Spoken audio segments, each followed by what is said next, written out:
Hello everyone and welcome to the September 2019 agenda video. It is September 2nd, 2019, and I'm hoping to have this video uploaded later tonight on scheduled upload for 8 p.m. Eastern because, again, with YouTube, they can't get their act together when it comes to immediately processing videos.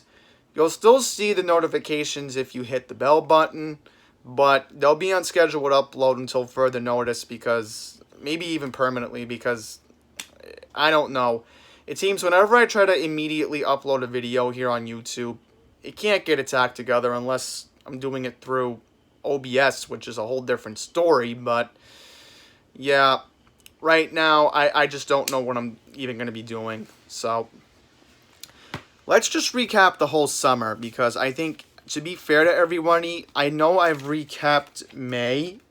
I definitely have recapped May. Yeah, I did. I definitely remember that. So, sorry about changing the camera angle, so this is a better one. So, let's just get into it. So, June 4th, I went to Rockville Center along the Babylon branch. June 11th, I went to Belmore. And June 18th, I went to Merrick, and then I took a vacation to Ocean City, Maryland. I didn't do any summits for, believe it or not, 2 weeks. So I didn't do a summit last week of June and the first full week of July. So that was interesting. Then July was a very interesting month, because it was just a lot of fun I had. So let's get into it.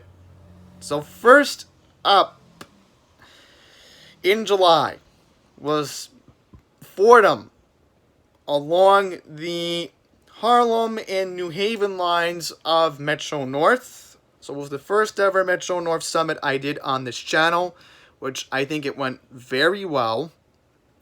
The week after, I stayed in Queens. I did Forest Hills, 71st Avenue, and Queens Plaza, which I gotta admit, Forest Hills, 71st Avenue was, I think it was like most miserable filming conditions I ever had, but thankfully at Queens Plaza, when I filmed there, it wasn't that bad. It was actually a breeze down there, surprisingly.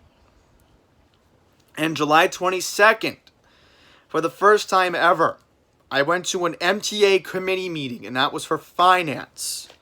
So that was a lot of fun to see my fellow colleagues, Matt Camper and Jason Anthony Pinheiro, there. And the last summit I did in July was Broadway along the Astoria Ditmars line. So that was a crazy summit, but I'm glad I went up there. And, right, we only did 2 summits last month because something personal I took care of in Hicksville. And, right, I went to Ocean City, Maryland on August 10th. I came back on the 17th. I did spend the night at a hotel in Dover, Delaware on the 16th last month. So there were only 2 summits last month. So the 2 summits that I did were Coney Island, Stillwell Avenue, which was a very hard place to get to, but I made it happen. You all saw it. I definitely made that summit happen. And then Wantaw and Seaford. So we did a 2-pack last week. So now we move on to September. Now, September is going to be an interesting month. So, first up, in case anybody is asking, I will not be attending the MTA Finance Committee meeting because of one reason. We do not know any details about the budget cuts. That will be unveiled to the MTA board on September 25th. And also, quickly want to mention, MTA committee took an August recess. However, there was a meeting on August 16th to discuss the Ally Partners deal, which, of course, members of the public were allowed to speak for that. But remember, I was in Maryland, so I couldn't attend. But let's just get straight into it. So the next time I will be making a public appearance at the MTA building at 2 Broadway will be on October 21st. I can confirm that. I'm just going to double check at the beginning of October to confirm with my supervisors. I believe, yeah, I'll definitely get an answer on October 7th, but I'll finagle my way to do the Wednesday shift twice next month if I have to. But I will make it happen. I will make it happen if I have to. But if not, I will just have to tell my parents I got the week off or something. I don't know. They'll believe me. I mean, Osden would be fine if I take one Monday off. You know, I'm sure there might be a resident council. We'll just have to figure that out. But let's stay on topic for September.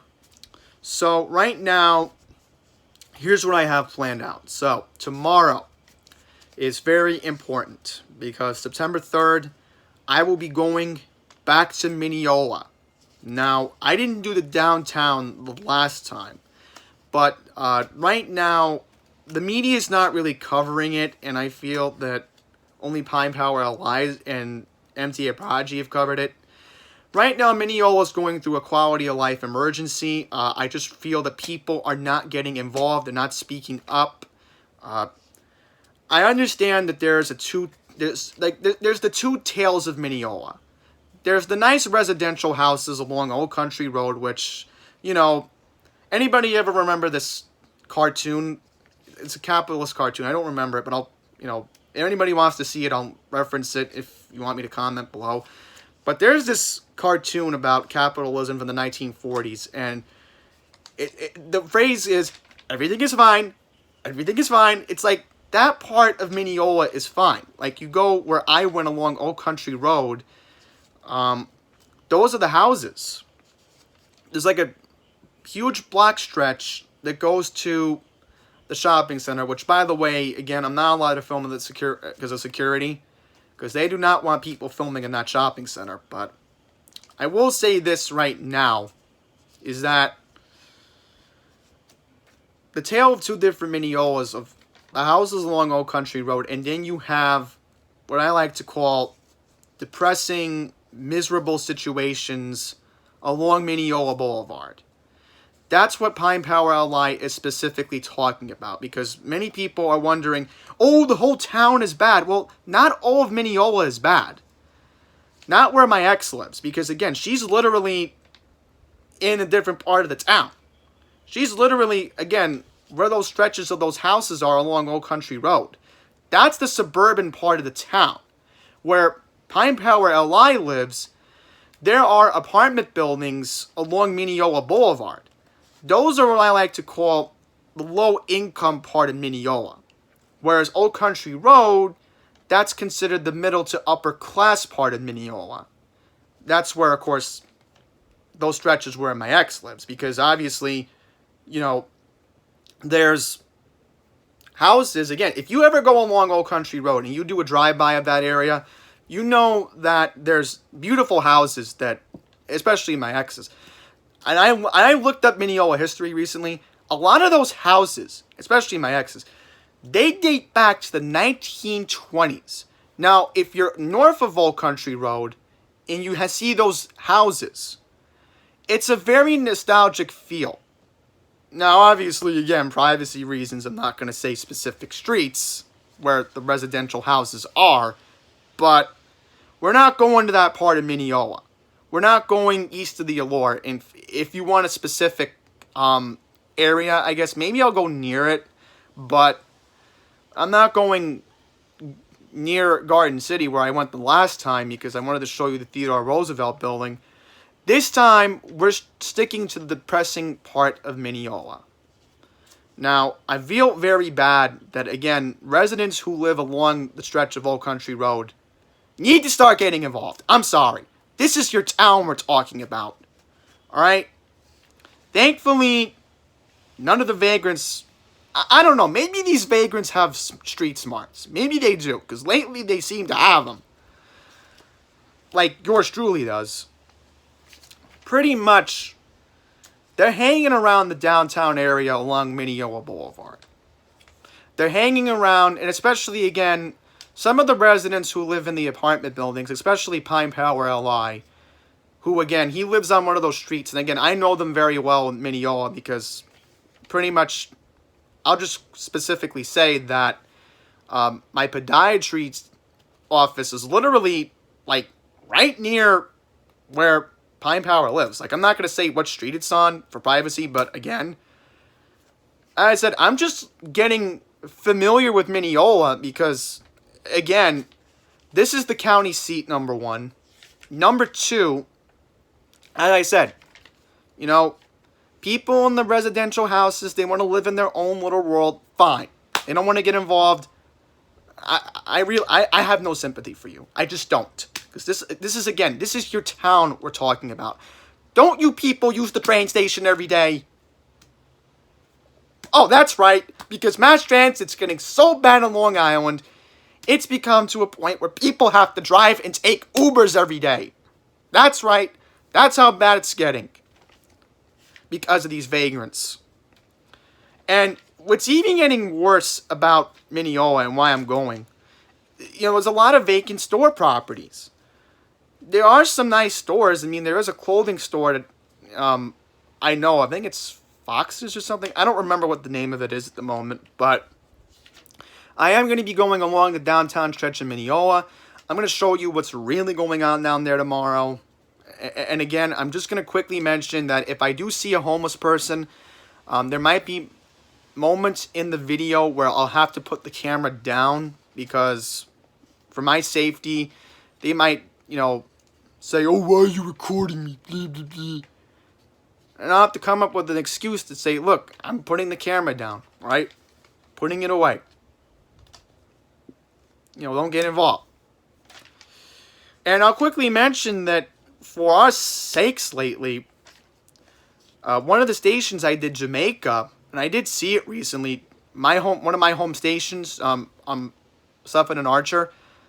No, it was Jamaica Center. My bad.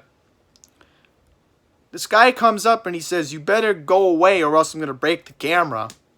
So again, I hope I don't get that kind of reaction tomorrow. I'm talking about Action Kid. If you want to see that video, because that is just scary.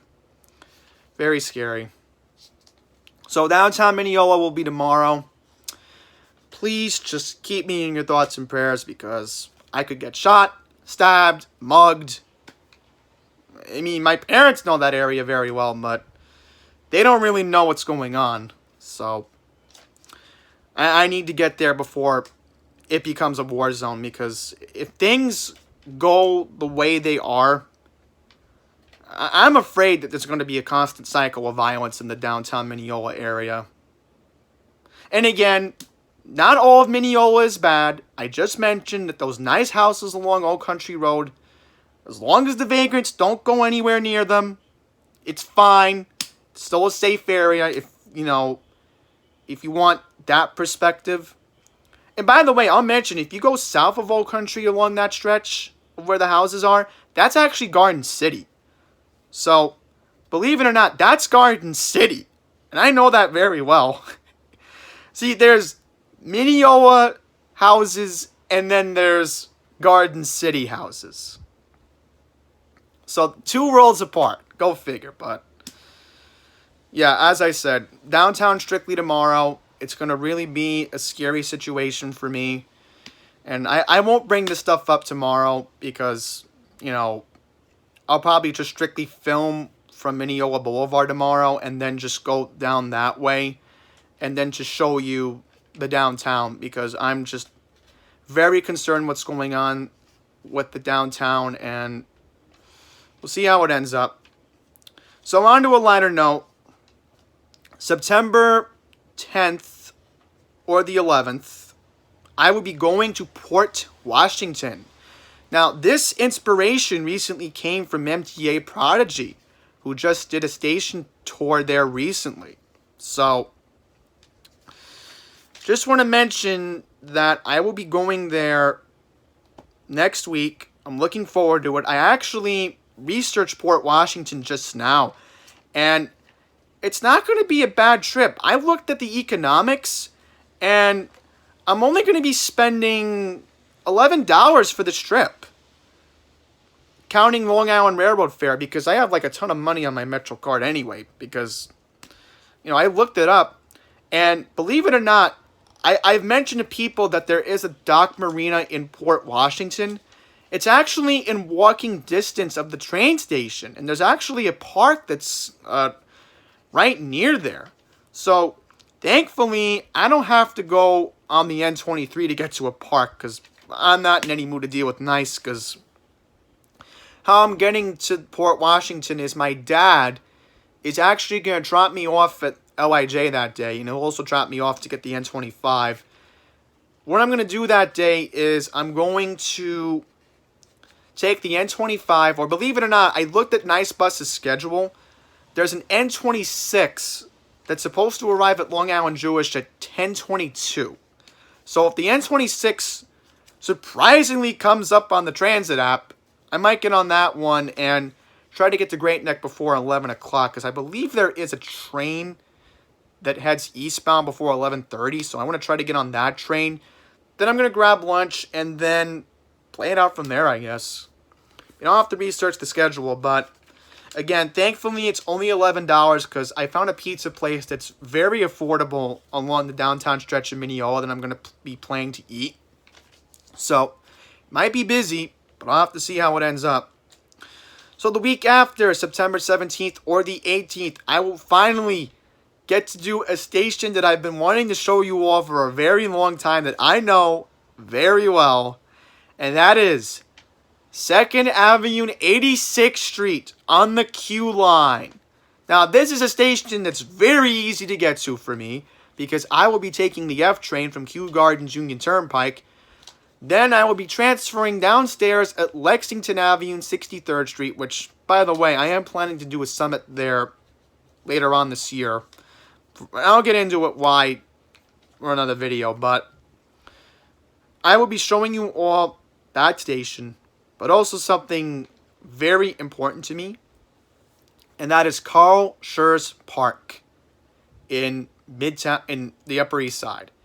And afterwards, I'm hoping if I plan everything right, I have a normal Hempstead train I like to get at Atlantic Terminal, which takes me to Queens Village, so I can get the 88 back to Elmhurst. So, I'm going to see if I can get on board the 205 train to Hempstead, because I believe at Atlantic they called trains 20 minutes earlier than, a Penn, because there's so much track space at Atlantic. So, I'm going to try to get to Atlantic Terminal around 1:30 that day, if possible, because thankfully I know the queue very well. It's an express train in Manhattan, so I don't have to deal with local service. It's just that, only one stop to the Cab Avenue, and then, boom, I'm right there in downtown Brooklyn. And then, to wrap up the month of September, back along the Port Washington branch, I would be going to Great Neck. And also that day, and I'll try to do this every year, either in Cedarhurst or Great Neck, because I'll probably aim to do Great Neck more often, to do this every year. I will be doing a State of the Channel address. So obviously, I of course talk about special anniversary videos, which, believe it or not, if I make it to May next year, this channel will be 5 years old, which is crazy, but yeah, State of the Channel is I talk about specifics, subscribers, what I have planned out for the rest of the year. The summits, of course, I'll go into how I think they've all went, and I'll rate the best summits of the year, I think, if I can do that. I'll probably have to do is I'll rate like top 5 best summits I've done. I mean, who knows? Maybe if this all goes well, I might revisit a few stations, like Mineola, for an example, because I'm still going to cover the Mineola station, because I might actually try to take Nice Bus tomorrow strictly, because I'm going to Wendy's in Williston Park. Then I'm going to walk down to Mineola from there, and then I'll just play it by ear that way. So, yeah, so Great Neck Summit will be there. I'll try to show you all the downtown. And then afterwards, I'm going to try to catch the N20G back to Bayside, because what will be the point of going between Zone Fare 4 and Zone Fare 3 if I have to pay $4 just to go back to Bayside, which is idiotic when I could pay $135 just to go back to Bayside that way and go get lunch at Wendy's. Which, I know, call me crazy, but that's what I have all planned out. So, I think with that, I'm going to wrap it all up, everyone. That's going to wrap up the September agenda video. Once again, for October, the only planned thing I have right now is attending the Finance Committee meeting on October 21st. Again, that is subject to change. I will let everybody know on Twitter. on October 7th. So please follow me at Andy's Randomness on Twitter. On October 7th, I will be tweeting if I'm definitely attending the Finance Committee meeting because, believe me, I have a lot to tell Larry Schwartz. And I'll quickly mention, if I do go, I will discuss the articulated buses along the Q12. Oh, quickly want to mention, right, I might be doing a case study in Auburndale this month. I don't know what day I'm doing it yet, but I'm planning to do it at Francis Lewis Boulevard in Northern sometime this month. I don't know what day I'm doing it yet, but I am planning it out. I don't know, again, what specific day. And also, if I am up to it, I might be revisiting the Auburndale train station. It all depends on time constraints and everything else. So, yeah. I mean, I have a lot planned out. Believe me, it's going to be fun this month. I think things can definitely get done this month. Like I always try to keep up. So, I'm going to get going because my hand is just getting so tired right now from filming for 20 minutes. So, thank you all for watching. As far as Mineola, I'll try to have that ready by Thursday on scheduled upload, or maybe even later Wednesday night if I can edit it on iMovie and then have it uploaded for 9 or 10 o'clock on Wednesday night, because again, I have to do everything on scheduled upload. So you should be seeing this video later today. So I gotta get going. I'm gonna get straight to iMovie and edit this. So thank you all for watching. Enjoy the rest of your Labor Day, or whatever's left of the Labor Day weekend, that is. And until the next one, please take care.